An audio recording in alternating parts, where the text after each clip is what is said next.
हकीम साहब, आप तमाम तरीके के गोंद का ज़िक्र जब प्रोग्राम में करते हैं तो कुछ दर्शक तो बखूबी इसके बारे में जानते हैं कि गोंद होता क्या है, लेकिन कई लोगों के मन में ये सवाल है कि जो आप तमाम तरीके के गोंद बताते हैं, एक तो गोंद होता क्या है और ये बनता कैसे है? मतलब उनके मन में ये सवाल रह ही जाता है कि ऐसी क्या चीज़ है, ये गोंद सिया हो गया, चिलगोज़ा गोंद हो गया, जानना चाहूँगी। गोंद से तो सारी दुनिया वाकिफ है, जी। लेकिन वो बस इतना जानती है कि कीकर का गोंद होता है। हुँ। और वो अक्सर लोग हम्म, कीकर जगह जगह खड़ा भी रहता है जी। और उससे निकलता हुआ भी देखते हैं, उसका यूज़ भी देखते हैं। हुँ। लेकिन ये कीकर का गोंद तो ज़्यादातर महिलाओं के जो डिलीवरी होती है उसके बाद एक एक चीज़ बनती है, गोंद मखाने, उसमें इस्तेमाल होता है। तो महिलाएं तो इसको सभी जानती हैं, लेकिन बहुत कम लोग ही जानते हैं कि गोंद जो है वो हींग भी एक गोंद है। हींग जो हम खाने में डालते हैं अक्सर, ये भी एक गोंद है। और सबसे ज़्यादा जो पेड़ होते हैं वो गोंद के होते हैं। पेड़ सिर्फ दो किस्म के होते हैं, या तो दूध वाले या गोंद वाले। ये बड़का पेड़ हम देखते हैं गुल, तो उसको ऐसे तोड़ते हैं पत्ता, तो उसमें से दूध निकलता है। ऐसे ही गोंद वाले पेड़ होते हैं, तो गोंद वाले ज़्यादा होते हैं। दुनिया में जितने भी पेड़ पौधे हैं वो गोंद वाले हैं या दूध वाले हैं, लेकिन आम आदमी का वास्ता इससे पड़ता नहीं है। जबकि बहुत बहुत महंगे और अच्छे गोंद होते हैं, जैसे गोंद सिया मैंने बताया, तो लोग इसको जानते भी नहीं थे। मैंने इस पर पूरा रिसर्च की और पाया कि ये दुनिया का एक ऐसा गोंद है जो जोड़ों के दर्द में बहुत फ़ायदेमंद हो सकता है।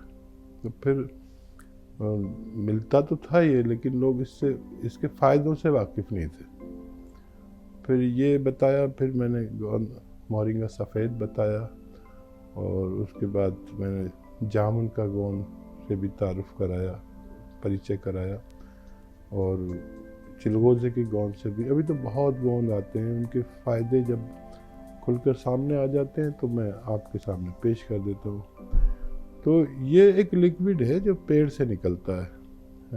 गोंद तो आम का भी होता है, और आम के पेड़ से भी कुछ गोंद निकलता है लाल लाल किस्म का, और बहुत सारे गोंद होते हैं। लेकिन उनके फ़ायदे जो आवाम के लिए, प्रजा के लिए होते हैं, तो जब वो जाहिर हो जाते हैं तब उन तक ये बात पहुंचाई जाती है। वरना गोंद जामुन में कहता हूँ तो कोई जानता भी नहीं, पहचानता भी नहीं। फिर वो उसे इस्तेमाल करते हैं, फ़ायदे देखते हैं, तो फिर वो असल बात जब लोग फ़ायदा होता है और लोग लोगों से कहने लगे जिस चीज़ के बारे में, तो वो चीज़ जो है वो चर्चित हो जाती है, परिचित हो जाते हैं लोग, फिर उसका फ़ायदा उठाते हैं। स्वागत है आपका।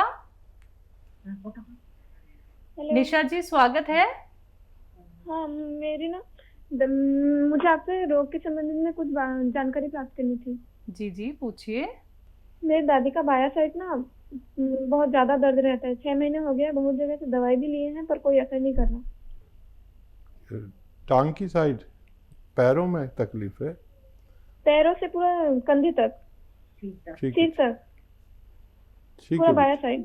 अच्छा देखिए, जो दादी की आपकी उम्र रही होगी तो 65 से 70 साल, और यहाँ अब ये होने लगा कि 40-45 के बाद किसी को भी ये दर्द शुरू हो जाता है, और किसी के पूरे हिस्से पर, आधे हिस्से पर, एक टांग में, किसी के पूरे कंधे से लेकर पैरों तक।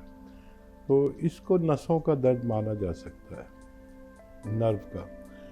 तो दादी से कहें कि आराम किया करें, ज़्यादा काम ना करें, और वेस्टर्न टॉयलेट उनके लिए ज़रूरी चाहिए।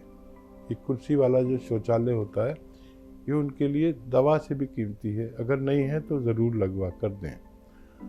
और एक आता है काला गोंद, काला गोंद भी कहते हैं और गोंद स्याह भी कहते हैं।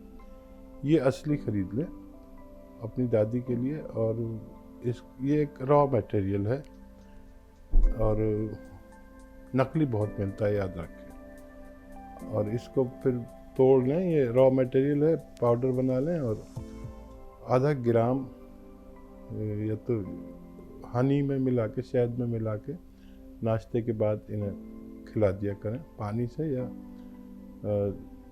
दूध से आधा ग्राम बस। और रात को सोते समय खाने के बाद भी ऐसा किया करें, शहद में मिलाकर, मलाई में मिलाकर, जैसे भी वो खा सकें। कड़वा बहुत होता है और असली लेना ज़रूरी है, तभी उनको फ़ायदा मुमकिन है। जी।